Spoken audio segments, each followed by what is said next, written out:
Olá, meus irmãos. Eu sou Haroldo Ribeiro e faço parte da Pastoral da Comunicação. Sou casado há 37 anos com a Marilene Barbosa, que faz parte da Pastoral do Dízimo. Nós temos 2 filhas e 4 netos. Eu espero que todos vocês estejam participando e também gostando da oração do Ângelus de segunda a sábado, sempre às 18 horas em nossos canais YouTube e Facebook.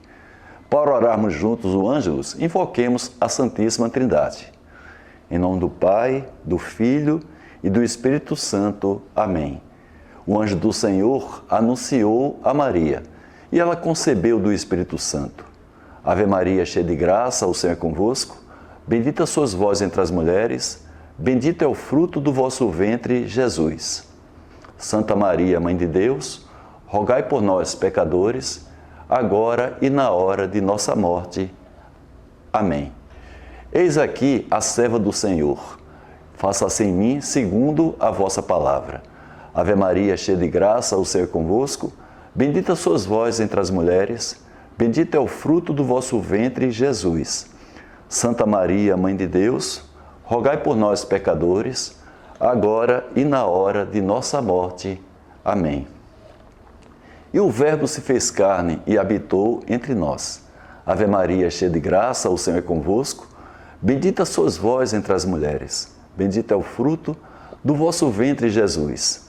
Santa Maria, Mãe de Deus, rogai por nós, pecadores, agora e na hora de nossa morte. Amém. Rogai por nós, Santa Mãe de Deus, para que sejamos dignos das promessas de Cristo. Amém. Oremos. Infundi, Senhor, em nossas almas a vossa graça, para que nós, que conhecemos pela anunciação do anjo a encarnação de Jesus Cristo, vosso Filho, cheguemos, pelos méritos de sua paixão e cruz, à glória da ressurreição. Por Cristo, Senhor nosso. Amém. Bem, vamos agora ao resumo dos papados entre 824 e 884, que foi um período de adaptação e tensões crescentes em meio à fragmentação do Império Carolíngio. A aliança firmada com os francos no século anterior, especialmente com Carlos Magno, colocara o Papa como uma peça central na legitimação do poder político na Europa Ocidental. No entanto, após a morte de Carlos Magno em 814, seu império começou a se dividir entre seus herdeiros, enfraquecendo a autoridade central e também criando instabilidade. Nesse contexto, os papas buscaram preservar sua autonomia política e os interesses dos estados pontifícios, ao mesmo tempo em que enfrentavam eles, os papas, ameaças internas em Roma e disputas também de poder entre aristocracias locais e as forças externas. O papado, portanto, oscilou entre períodos de fortalecimento e também crises, refletindo a delicada oposição da Igreja entre o poder espiritual e o secular. Eu vou resumir para vocês o que foi cada papado nesse período. Eugênio II, entre 824 e 827. Ele foi eleito com o apoio do imperador Luís o Piedoso e aceitou maior interferência do Império Franco nos assuntos papais. Firmou a Constitution Romana, em 824, que estabelecia que nenhum papa poderia ser consagrado sem a aprovação imperial.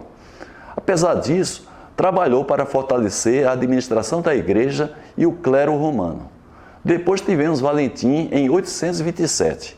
Seu pontificado durou apenas cerca de um mês.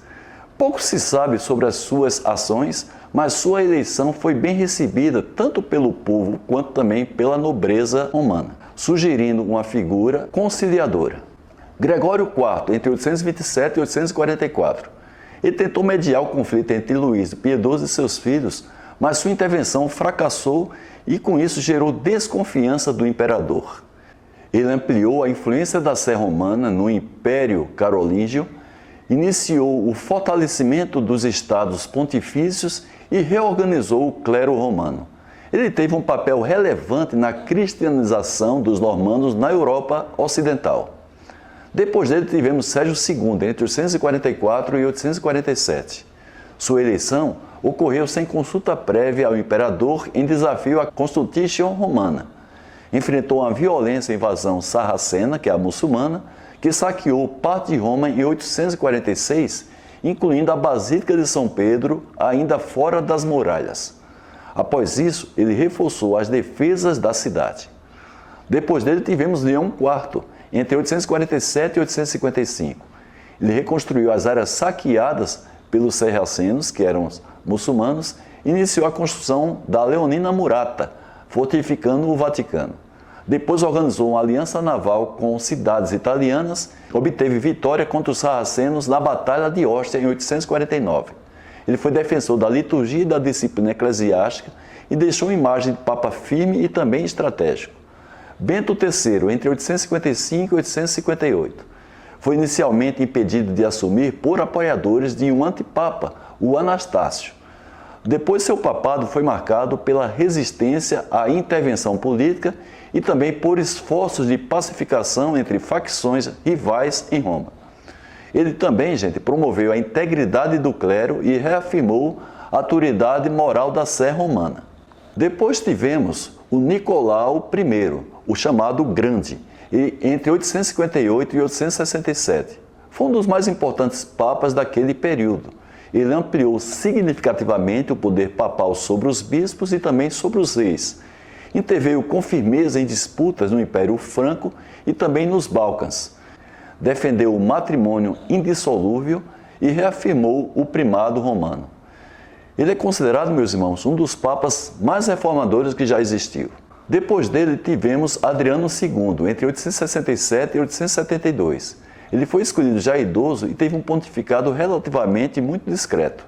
Continuou as políticas de Nicolau I, mas evidentemente com menos firmeza.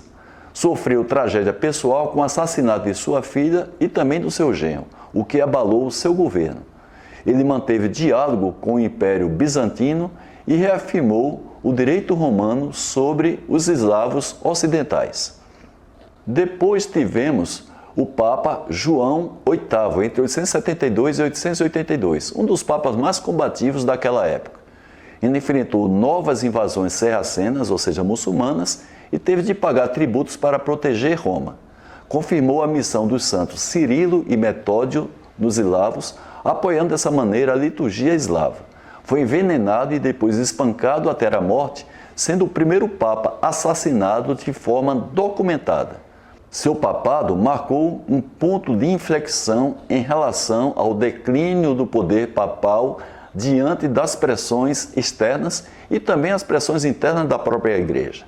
Depois dele, tivemos o Papa Marino I, entre 882 e 884. Foi um pontificado muito curto, mas reafirmou o apoio à ortodoxia contra o patriarca Fócio, reforçou os laços com os imperadores carolíngios e também proibiu a ordenação de judeus convertidos forçadamente.